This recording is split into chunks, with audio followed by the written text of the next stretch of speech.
Chers amis, je suis Monseigneur Marcel Danfous, évêque du diocèse de Sault-Sainte-Marie. Qui que vous soyez, où que vous soyez, bonne nouvelle pour vous. Dans notre Église diocésaine, il se vit de grandes choses dans des situations bien ordinaires.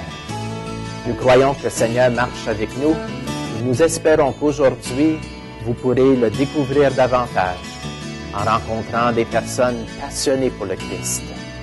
En tant que pasteur de cette Église diocésaine, je vous remercie de vous joindre à nous. Bonne émission. Merci d'y être.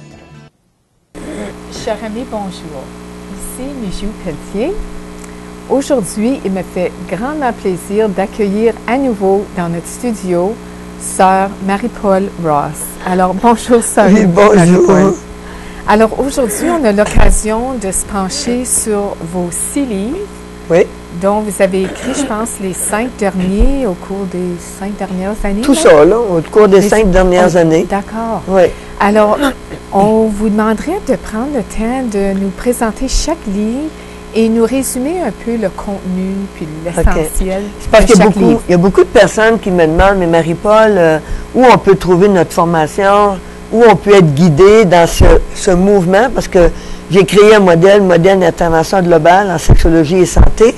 Et malheureusement, il est très efficace et il peut aider beaucoup, mais c'est un modèle qui, je veux dire, qui est là depuis les années 79-80, mais comme tout modèle d'intervention nouveau, ça prend du temps avant qu'il puisse faire son nid.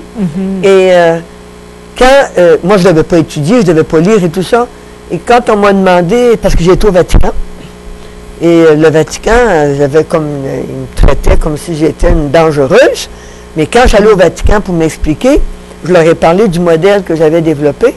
Et on m'a dit, pourquoi tu ne fais pas une thèse de doctorat avec ça? Bien là, j'ai écouté, une thèse de doctorat, je n'ai pas la tête à ça.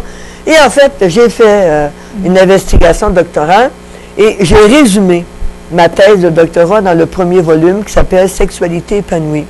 Il pourrait s'appeler « Humanité épanouie ». Alors, c'est le modèle d'intervention globale en sexologie et j'appelle aussi en santé. Et c'est tout le résumé de mon modèle. Comment toucher l'être humain, comment traiter l'être humain, et je le dis aux 3 niveaux.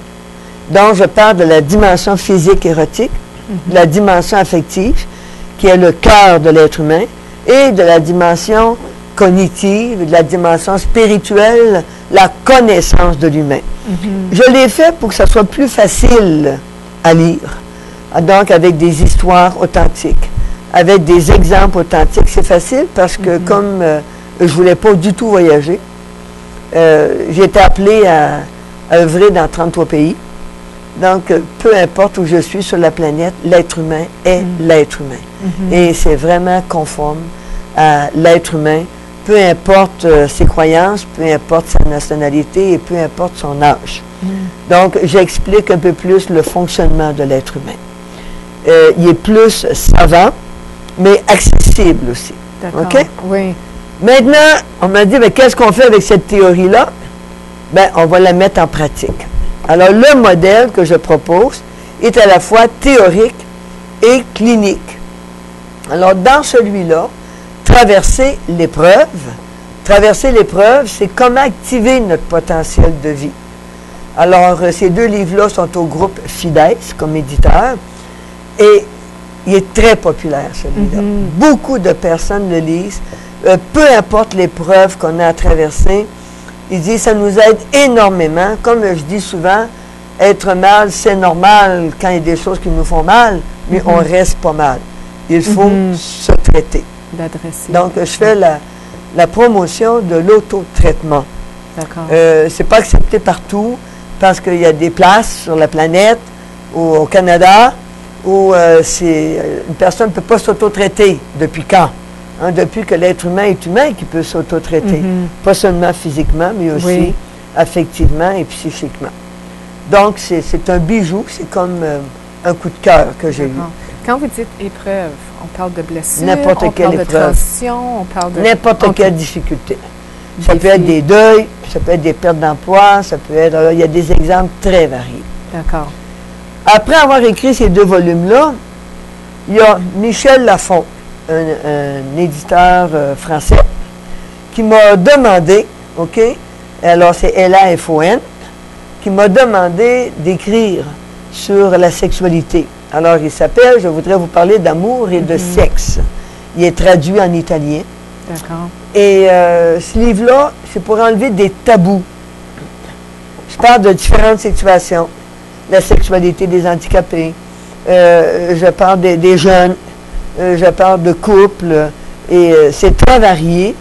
Et c'est pour essayer de donner au monde une connaissance plus profonde de ce qu'on peut parler dans le populaire. OK? Donc, enlever des tabous sur la sexualité, sur différentes aussi concepts de la sexualité, les enfants, le couple, l'érotisme, la porno. Je parle aussi du modèle mix. Donc, lui aussi a été très populaire parce que, même si je ne l'ai pas écrit, ils sont tous best-sellers. D'accord. Puis Pas de ma faute. celui-ci, j'en ai pris connaissance. Je l'ai lu. Très Vous bien. l'avez lu? Oui, oui. Un niveau qu'on, OK. je pense, le peuple commun comprendrait bien. Ah oui. Oui. Il y a aussi le même éditeur, Michel Lafon. Il m'a demandé mon autobiographie. Et là, j'étais mise au défi. Moi, raconter mon histoire, ça ne m'intéressait pas. Je me dis, mon histoire. Chacun son histoire. Tout le monde pourrait écrire son histoire. Mais c'est dans le sens, Marie-Paul, c'est bien beau ton affaire.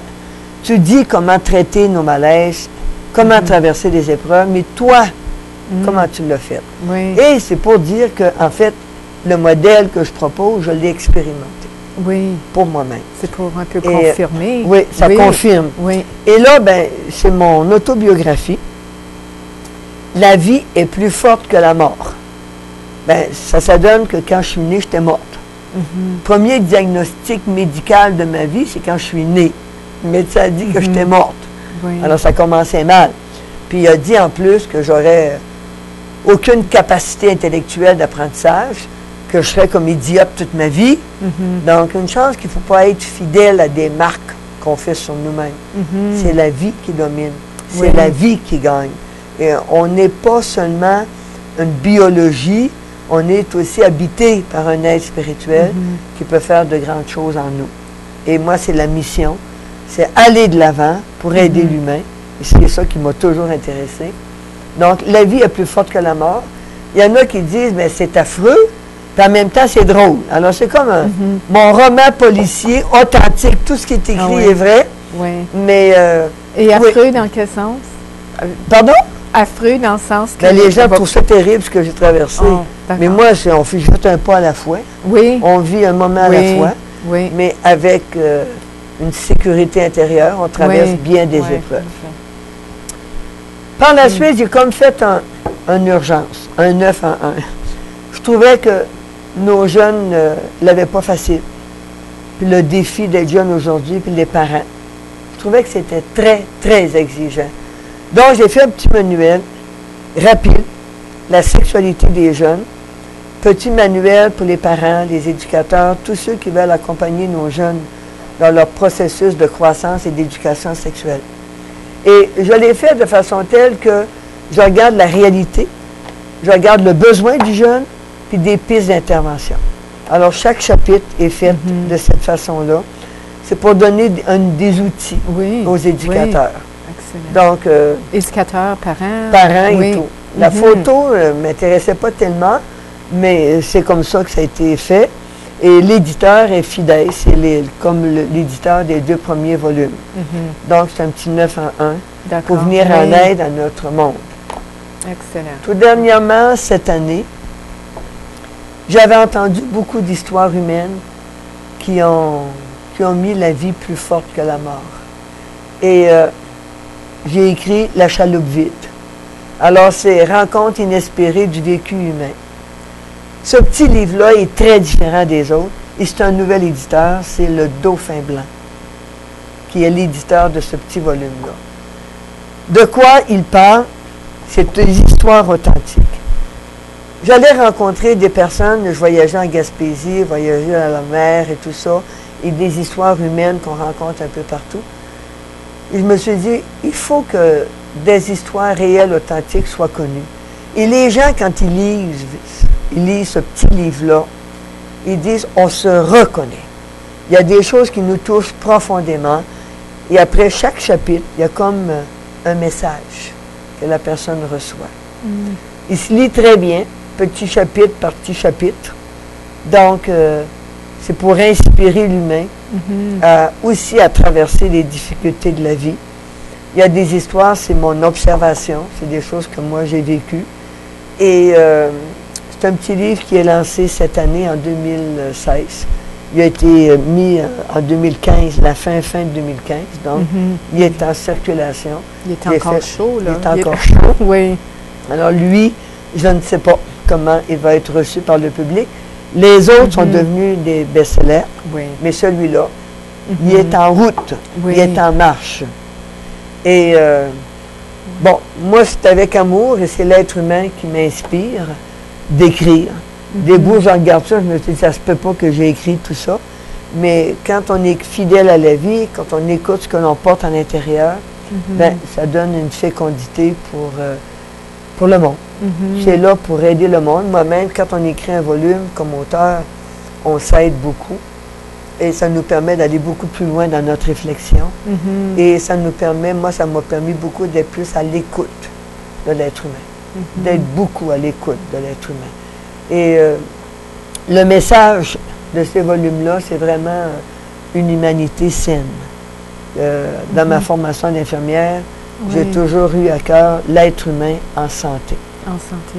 De Mais je veux façon parler complète. d'un autre petit ouvrage que j'ai collaboré. Il y a eu à un moment donné 2 journalistes qui étaient en grève à Montréal, donc Bissaillon et Maher. Puis, ils m'avaient entendu parler des effets néfastes de la pornographie. Ils ont fait une recherche, différents spécialistes qui sont capables de confirmer, et j'ai collaboré à cette recherche-là, c'est quoi les effets néfastes. Moi, je me dis, tout éducateur et tout parent devrait se procurer ce petit volume qui s'appelle « Buffet à volonté sur le web ». Comment c'est facile pour nos jeunes d'avoir accès à la pornographie. Et enquête sur les ravages du 3X chez nos enfants. Mais on pourrait aussi dire chez les adultes. Parce que il faut comme humanité qu'on soit conscient de l'effet pervers de la pornographie qui est partout, qui est omniprésente et très accessible. Très accessible. Et malheureusement, ça défait la sexualité humaine, ça brise la sexualité humaine. Et on ne peut pas éliminer la pornographie, c'est une multinationale. On ne peut pas s'attaquer à la pornographie. Mais il faut rendre nos gens, nos enfants, nos jeunes et nos adultes critiques. Et ce petit livre-là aide beaucoup à être critique et de se conscientiser de l'effet pervers de la consommation pornographique. Donc, en plus d'être conscient des effets pervers, vous dites que ça développe aussi l'esprit critique par rapport à les effets, mais est-ce que ça donne aussi des pistes de s'en sortir ou de prendre des décisions saines? Bien, il faut arrêter de consommer de la pornographie. C'est une drogue qui est néfaste pour l'être humain. C'est des images qui rentrent très vite dans le cerveau parce que c'est tellement... Tout ce qui va contre l'humain s'imprime très vite dans le cerveau de l'humain. C'est malheureux, mais c'est ça.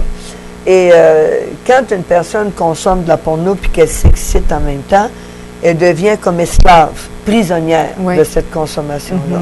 Ça va lui dire, ben, c'est plus fort que moi. Je vais là, puis c'est plus fort que moi. Donc, il faut libérer. Il faut libérer l'humain de ces chaînes-là. C'est vraiment le fléau des temps actuels. Mais on banalise tout. Je rencontre des artistes, des auteurs de pornographie, ils vont dire, oui, mais c'est du divertissement. Oui, un divertissement qui pollue l'humanité. Hein, on peut avoir du plaisir, du fun, même pas du plaisir. Quand ça va contre l'humanité, moi je me dis, c'est de l'euphorie, c'est de l'excitation, c'est quoi? Mais il faut savoir les effets. C'est comme l'alimentation.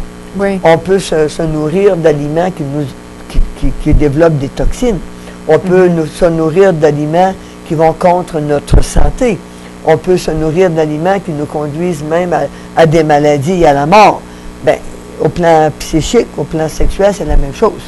On peut consommer des livres, des articles, des revues, de l'Internet, des films qui vont tout à fait à l'encontre de notre santé sexuelle et affective. Oui. Parce que ça brime beaucoup l'affect de l'être humain. Oui.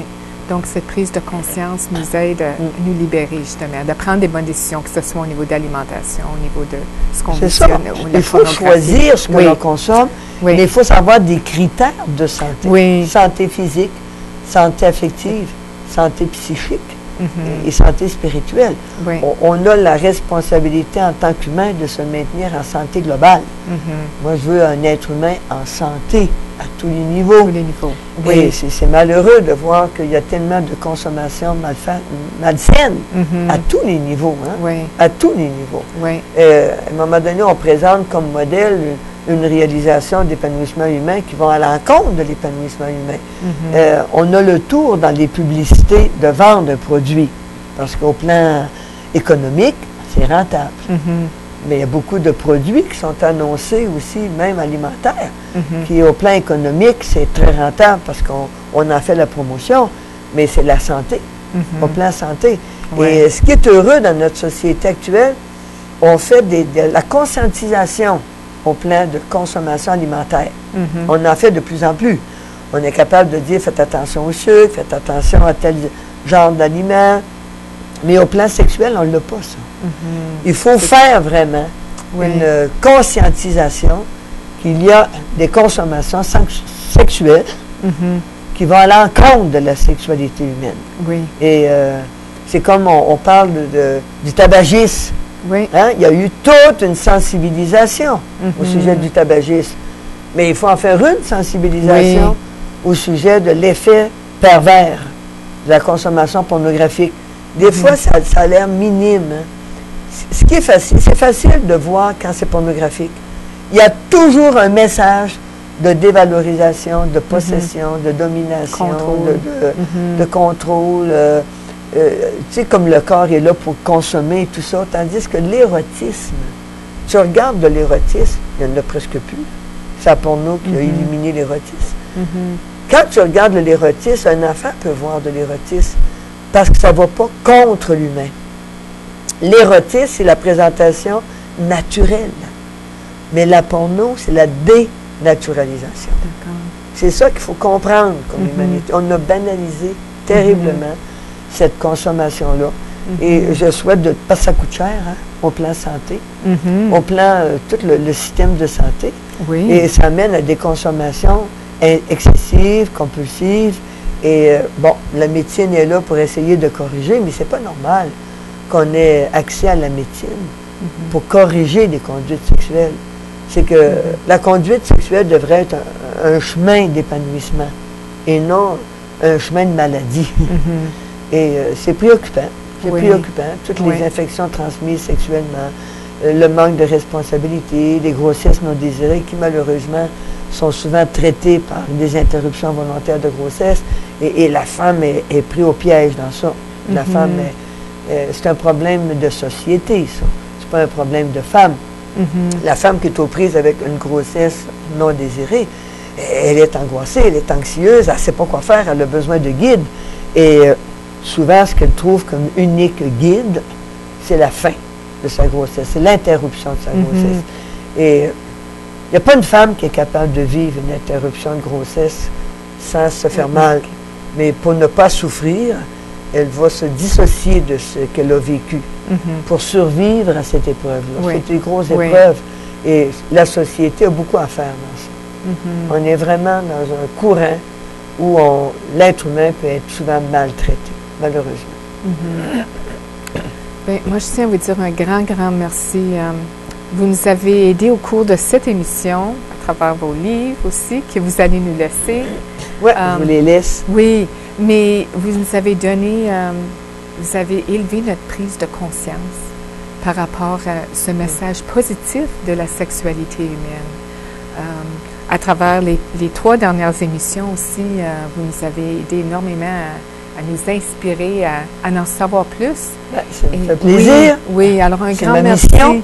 de votre témoignage de vie également, mais surtout de votre expertise dans ce domaine. Et Je tout veux ce que l'être vous avez humain en apporté. santé, moi, c'est ma passion. Oui, oui. et L'être c'est humain en évident. santé, puis la santé de l'être humain passe par une santé sexuelle. D'accord, merci. Merci à vous. Alors, sur cette note, merci à vous, chers téléspectateurs. Sans doute, cette émission vous a aidé aussi à prendre conscience de l'importance de cette sexualité humaine en santé. Alors, au plaisir et à une prochaine.